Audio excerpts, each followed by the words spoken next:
the way up here. Slow down, this generator is, heavier than it looks.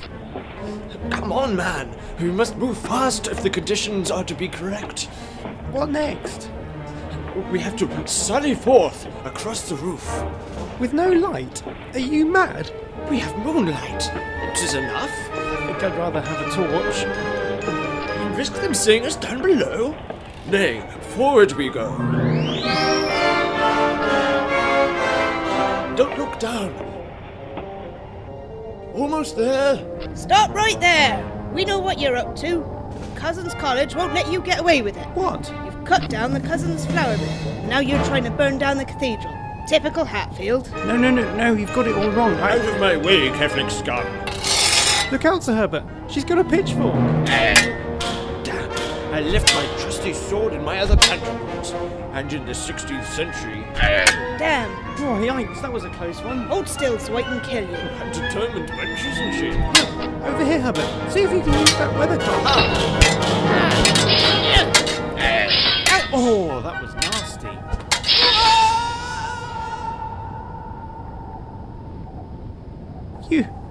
You killed her. No, look. She's holding onto the ledge there. Can I stamp her fingers? No, come on, let's just blast the tower with this thing from here. Let's see. 300 volts should do it. Are the planets properly aligned? Aye, Venus is in place again, just like the other night. The conditions should be right. Do you think this will work? Forsooth? Nay, but I must try. 'Tis my only chance to get back to my own time. Wait, are you sure we should do this?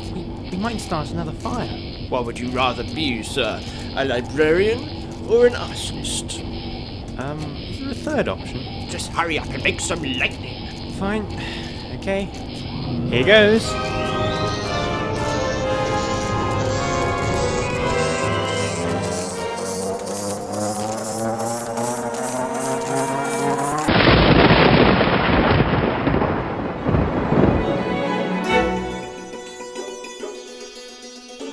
Forsooth by Gabriel, Schenk and Robert Weedon. Episode 4. Isabella?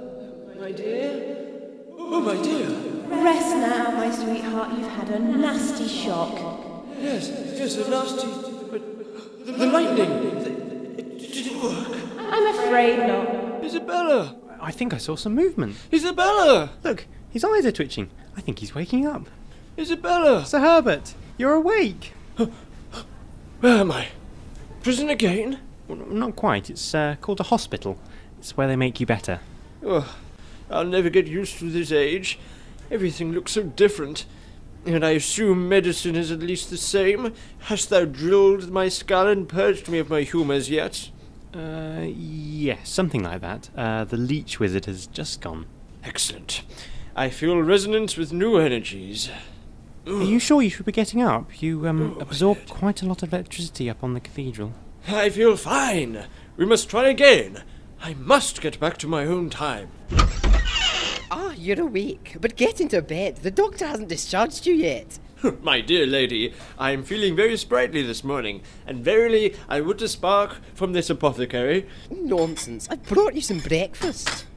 Ah, rat droppings. How utterly delightful. I think you might be right this time. I'll come back later once you've been discharged. But I feel fine, forsooth. All the same, there's some research I want to do on my own. I'll be back later. But I'm telling you, officer, it's all Hatfield's fault. And I'm telling you that you were found on the roof of Durham Cathedral with an electricity generator a few days after a fire was caused by electricity. The evidence looks damning enough to me. I know it might look bad, but I was only following the Hatfield Knight and the librarian. A knight, sir? We didn't find anyone up on the roof apart from you. Well, they must have escaped before you came then. The knight knocked me off the roof and I had to scramble back. I'm not paid enough to do stunts like that. Who is this knight, then? I think he might be a time traveller. He's loaded with old-style money. I see. Interview terminated at 10:23. Excuse me, Sarge, we've got someone to see you. Oh? I hear you've arrested one of my staff members. Indeed, sir. And who are you? I am the master, and I can explain everything. Oh, the master, are you? Phone the psychiatrist, would you, Lieutenant? I think this is going to take some sorting out. I've seen these beasts all over town. What are they? It's called a car. We're going to use it to get you back to the college. You have to get inside it. With your legs? I assume the horses are invisible. Yeah, something like that.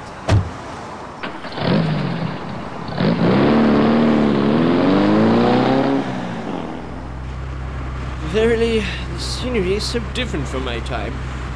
Yes, I can get used to this. I like it.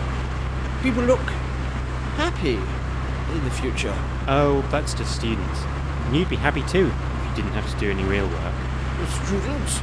Ah, yes, this is a university. I've always wished I could pass on some of the knowledge I've learnt. There is not much chance of that in my time. People distrusted you if you thought too much. What is this? Why have we stopped here? I want to show you something. It won't take long. My grave? No, we're not going to dig myself up again, are we? No, there's no need for that. Do you remember the necklace we found on your body? I threw it in the corner here when I thought the police were after us. Here it is, look. I do not recall having seen it before. So it must have been something I acquire after I get back to my own time. I'm afraid not. Look at the inscription. To my darling son Herbert, in memory of your father. But I didn't know my father. And look at the grave. Look at the dates here.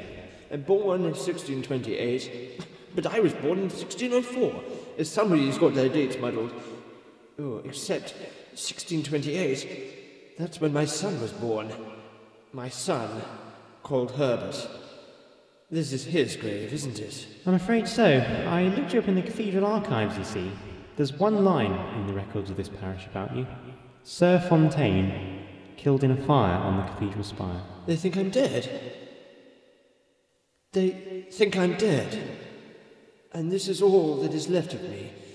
A son who I never knew, and one short mention in a book no one will ever read. I'm sorry. So am I. On the plus side, you do have a ballroom named after you. Please. I need to be alone.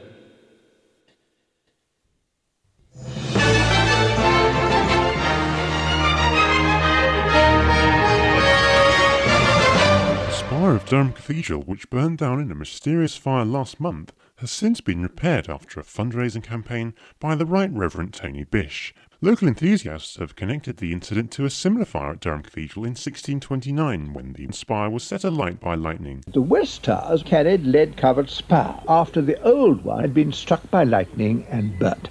I'm glad they don't anymore. The present crowns visually are very satisfactory. In other news, the members of the disgraced Cosin's College, who were arrested after being found with a stolen electricity generator on the roof of the cathedral, have since been released after insufficient evidence was found to convict them. And that's all the news for today. I do hope you can join me again tomorrow.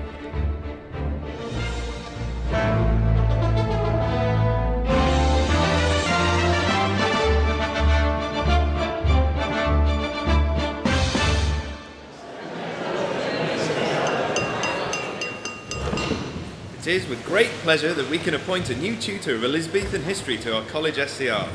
Please all welcome Sir Herbert Fountain.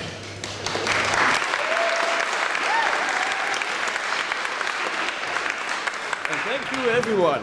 I look forward to teaching at this university and, of course, living in this wonderful college. I shall personally see to it that the spirit of Catholicism is purged from you all. Thank you.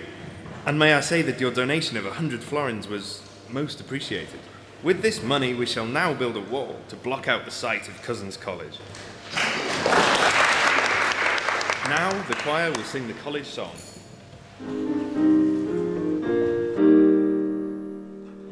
Hatfield, Hatfield, Durham's finest college, raised up high above the winding river. Hatfield,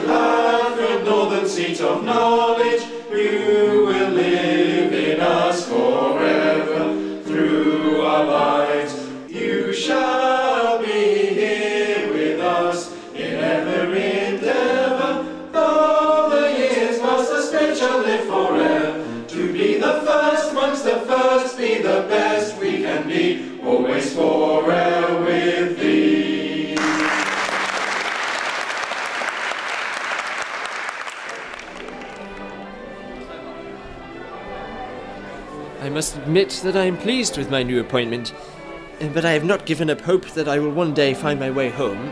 No, well, we must always have hope. At least I could visit my son's grave. I've been reading about him, you know. He achieved a lot more than I ever did. It's nice that he's named after you, at least. Actually, my first name is Sir. I'm not actually a knight, but it is fun for people to believe that it is so. What is your name, by the way? I never thought to ask. Walter Fountain. We share the same last name. I'd never really thought about that before. It is a most extraordinary coincidence, forsooth.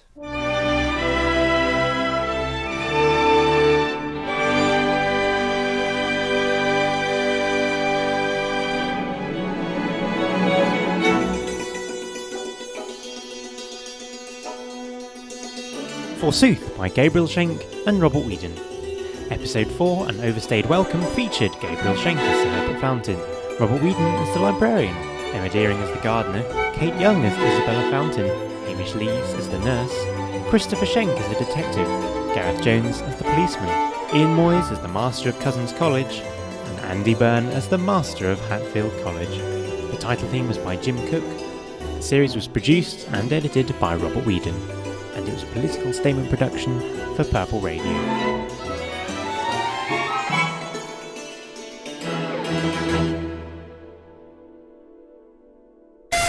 This is Purple Radio, broadcasting live 24/7 across the world on www.purpleradio.co.uk.